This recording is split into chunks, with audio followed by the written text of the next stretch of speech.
আসসালামু আলাইকুম। বাংলার কণ্ঠ নিউজে স্বাগত জানাচ্ছি আমি রুমানা। ঢাকা পাওয়ার ডিস্ট্রিবিউশন কোম্পানিতে স্থায়ী নিয়োগের দাবিতে সমাবেশ অনুষ্ঠিত। স্টাফ রিপোর্টার আয়ানের প্রতিবেদনে বিস্তারিত। আউটসোর্সিং কর্মচারীরা বুধবার ২৬শে নভেম্বর রাজধানীর প্রেস ক্লাবের সামনে সমাবেশ করেছেন। তারা দাবি করেছেন ২০২৫ সালের আউটসোর্সিং প্রক্রিয়া বাতিল করে নিয়োগ প্রক্রিয়া পুনর্বহাল এবং কর্মচারীদের নীতিমালা ও পদে স্থায়ীকরণের ব্যবস্থা করা হোক। আজকে দেড়টা দুইটা বছর সরকারের অধীনস্থ, কেন আমরা শ্রম কমিশন, কেন আমরা অর্থ কমিশন, বিভিন্ন মন্ত্রণালয়ের দ্বারা প্রান্তে যাও, আমরা কোনো সমাধান পাচ্ছি না।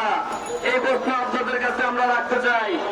আমরা আরো বলতে চাই, আমাদের অপ্রত্যাশিত যে সকল ভাই বোনদেরকে চাকরিচ্যুত করা হয়েছে, তাদের অন্যায় কি, তাদের অপরাধ কি, এই সকল যৌক্তিক দাবিরাও আমাদেরকে সমাধান দিতে হবে।